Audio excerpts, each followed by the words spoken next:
ඔය ප්‍රදේශයනේ. වාසිය කීයද? ඔයගොල්ලෝ අඩි වෙන කැඳ 0.76යි 0.54යි 81යි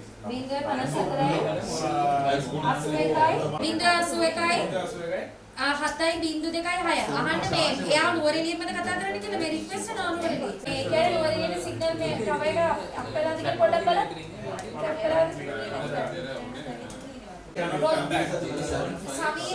සමීර දිසානායක අන්සමි එතකොට අපි එතන මංගුවට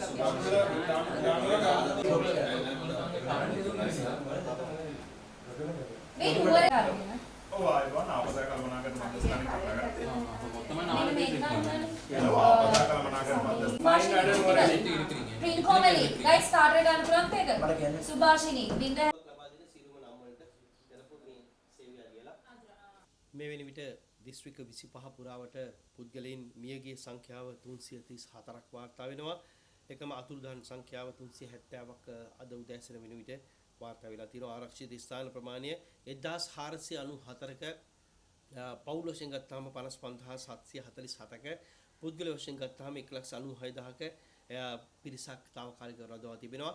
විශේෂම මතක් කරනවා ඒ සියලුම දෙනාටම සහන වැඩපිළිවෙල අඛණ්ඩව ක්‍රියාත්මකයි. ඔබට යම් කිසි ගැටලුවක් තියෙනවා නම් 117 දුරකථන අංකය හා සම්බන්ධ වෙන්න. අපි දිස්ත්‍රික් මට්ටමින් ප්‍රාදේශීය මට්ටමින් සියලුම වැඩපිළිවෙල ආපදා කළමනා කරන මධ්‍යස්ථාන විදිහට එකම ජාතික ආපදා සහන සේවා මධ්‍යස්ථාන විදිහට සූදානම් කරලා තින්නේ. විශේෂයෙන්ම මම මතක් කරන්න ඕනේ දිස්ත්‍රික් ලේකම්තුමන්ලා, ප්‍රාදේශීය ලේකම්තුමන්ලා, ග්‍රාම නිලධාරීතුමන්ලා ඇතුළු සියලුම කාර්ය මණ්ඩලයන් රාජ්‍ය යාන්ත්‍රණය දිස්ත්‍රික් මට්ටමින් අඛණ්ඩව මේ සඳහා දායකත්වය ලබා දෙනවා. ත්‍රිවිධ හමුදාවේ නිලධාරීන්, පොලිසිය නිලධාරීන් ඒ සඳහා උපරිම දායකත්වයක් ලබා දෙනවා.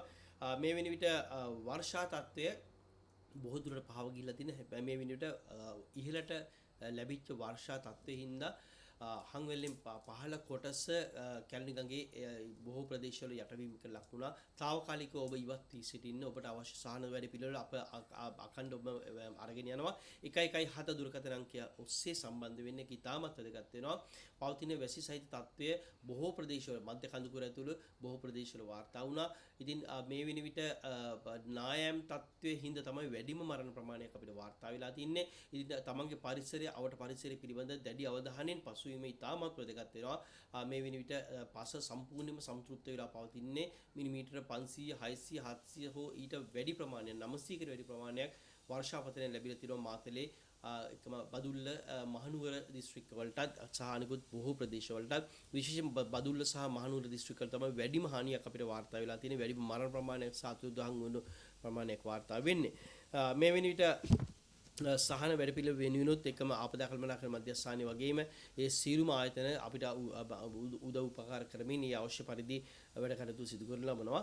එකම 117 දුරකථන අංකය වෙනුවෙන් අපි සියලුම දුරකථන ජාලයන් විවෘත කරලා තිනවා. සියලුම ජනතාවට සම්බන්ධ වෙන්න කියලා සෑම ලැබෙන දුරකථන අංකයකටම දුරකථන ඇමතුමකටම ක්‍රියාත්මක වෙමින් ඒ අවශ්‍ය පරිදි ජනතාවට සහන ලබා දීමේ වැඩ කටයුතු සිදු කරමින් පවතිනවා. ඒක ඉතාමත් වැදගත් වෙනවා. Tamanට රතු නිවේදනයක් ලබා දීලා තියෙන සෑම අවස්ථාවකම ඉවත් වීම ඉතාමත් වැදගත් වෙනවා. මොකද හේතුව මේ මාස 16 වෙනිදා පටන් අඛණ්ඩව මේ තත්ත්වය පිළිබඳ වාර්තා කරා. අපි සියලු මාධ්‍ය හරහා වාර්තා කරා. අපගේ පූර්ව අනුතුරු ඇඟවීමේ පද්ධතිය හරහා වාර්තා කරා. ඒ පිළිබඳ දැනුවත් වෙනවා වගේම ඒකට ප්‍රතිචාර දක්වීම ඉතාමත් වැදගත් වෙනවා. ඒක සියලුම සහන වෙනුවෙන් ඒ සියලු මූල ප්‍රතිපාදනයන් දිස්ත්‍රික් ලේකම්වරුන් වෙත යවලා ඒ සියලුම ආකාරයේ වැඩ කටයුතු මේ වෙනිට ඉතාමත්ම සාර්ථකව සිදු කරනවා. යම් කිසි ගැටලුවක් ඇති ඕනෑම අවස්ථාවක නැවත වතාවක් අපේ ඉල්ලා සිටිනවා 117 දුරකථන අංකය හා සම්බන්ධ වෙන්න කියලා. දැන් මේ විදිහට ජාත්‍යන්තර සහකණ්ඩායම් ප්‍රවේශ ජාත්‍යන්තර සහන කණ්ඩායම් ඉන්දියාව සහ පාකිස්තානින් පැමිණලා තිනවා. ඔවුන්ගේ අපේ ත්‍රිවිධ හමුදා ඒ කණ්ඩයන් ආපදා කළමනාකරණ ඒකකයන් හා සම්බන්ධ වෙමින් ඒ සහන වැඩපිළිවෙල අඛණ්ඩවම ක්‍රියාත්මක කිරීම සඳහා ඔවුන්ගේ උපකාර ලැබෙනවා. විශේෂයෙන්ම ඉන්දියාවට සහ පාකිස්තාන රාජ්‍යයන් වෙත ආපදා කළමනාකරණ මධ්‍යස්ථානය ලෙස ඊටාත්ම ගෞරවනීය ස්තුතිය පුද කරනවා. මේ අවස්ථාවේදී ලබා දුන් අනගි සහයෝගයට ඒකම රාජ්‍ය යාන්ත්‍රණය ආර්ථික ජනාධිපතිතුමන් නිරන්තරයෙන් පැය 24 පුරාම සියලුම මැති ඇමතිවරු ඒ සියලු දෙනා කටයුතු කරමින් අපිට ලබා දෙන සහයෝගය සහ ජනතාව වෙනුවෙන් ලබා දෙන සහයෝගය හින්දා බොහෝ පිරිසකට ඉතාමත්ම හොඳ සහන ප්‍රමාණයක් ලැබෙලා තිනවා. විශේෂයෙන් මතක් කරන්න ඕනේ ජනතාවට පුද්ගල මරණ 300කට වැඩි ප්‍රමාණයක් වාර්තා වෙලා තිනවා. පුංචි වැස්සකට පවා ඔබගේ ප්‍රදේශය යම්කිසි ආකාරයකින් නායෑමකට ලක් වෙන්න පුළුවන්. ප්‍රදේශය පිළිබඳ අවධානය පසුවෙන රතු නිවේදන ලබා දීලා තිනවා බදුල්ල නුවර මා රත්නපුර ඇතුළු දිස්ත්‍රික්ක ගණනාවකට දිගින් දිගටම ගම් මට්ටමේ බිම් මට්ටමින් අපි වාර්තා කරලා තිනවා දැනුවත් කරලා තිනවා. ඉතින් ඔබ රතු නිවේදන ලබා දීලා තියෙන ස්ථාන වලින් තාමත්ම ඉක්මනින් ඉවත් වීම ඉතාමත් වැදගත් වෙනවා. විශේෂයෙන්ම කැලණිය සහ යාවට ප්‍රදේශවල ජනතාවට අපි දින කිහිපයක මුළුල්ලේ ඉඳන් වාර්තා කරා වාරි මාර්ග දෙපාර්තමේන්තුව දත්තත් පදනම් කරගෙන මේ තාවකාලික ඉවත් වෙන මොකද ඉහළට වැහැපු වැස්ස හින්දා තමයි ඔබගේ නිවෙස් මේ පහළ ප්‍රදේශය තුල යට වෙන්නේ. ඉතින් මේ පිළිබඳ තාවකාලික ඉවත් වීම තුලින් ඔබගේ ජීවිතය ආරක්ෂා කරගන්න මොකද දීපල වලට මොකද දීපල අපිට හම්බ කරගන්න පුළුවන්. ඒ නිසා ජීවිත ආරක්ෂා කරගන්න තාවකාලික ඉවත් වෙන්න ඔබට ඉවත් වෙන මාර්ග පිළිබඳ අපි හඳුන්වා දීලා තිනවා. එකම ඉවත් වෙන ස්ථාන පිළිබඳ හඳුන්වා දීලා තිනවා. මම හිතන්නේ ඒ පිළිබඳ දැනුවත් වෙනවා වගේම ක්‍රියා කිරීම ඉතාමත්ම වැදගත් වෙනවා. කරා මේ වෙද්දි මේවා නරඹන්න එන පිටිස් නිසා ලොකු අර්බුද ටිකකට මුහුණ දීලා තියෙනවා.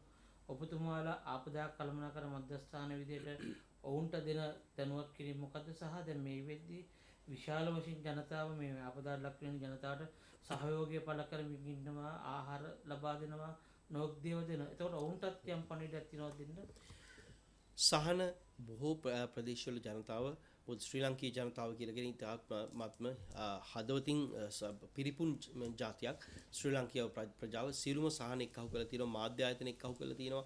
ඉතින් ඒක ලබා දීමේදී නිසි ක්‍රමවේදයකට දිස්ත්‍රික් ආපදා කළමනාකරණ ඒකකයේ හෝ දිස්ත්‍රික් ලේකම්තුමා මොකද දිස්ත්‍රික් ලේකම්තුමන් තමයි මේ දිස්ත්‍රික්කයේ තුල මේ ඒ සියලු වැඩ කටයුතු කරන්නේ. මම හිතන්නේ ඒ හරහා යෑම ඉතාමත් වැදගත් වෙනවා. මොකද අවශ්‍යතාවය අනුව සහන ලබා දීමේ කටයුතු ඉතාමත් වැදගත් වෙනවා. මම හිතන්නේ නැරඹීමට යන පිරිස් අපිට වාර්තා වෙන හැම ආපදාවකදීම නරඹන්න යන්න එපා. මේ ජලය ඉතාමත්ම සැඩ පහර සහිතව තමයි ගලා බසින්නේ. දිය නාන්න යන්න එපා, විනෝද වෙන්න යන්න එපා, සෙල්ලම් කරන්න යන්න එපා. ආපදාවට ලක් වෙච්ච ස්ථාන නැරඹීමෙන් වළකින්න කියලා අපි සීලුම ජනතාවගෙන් ඉල්ලා සිටිනවා.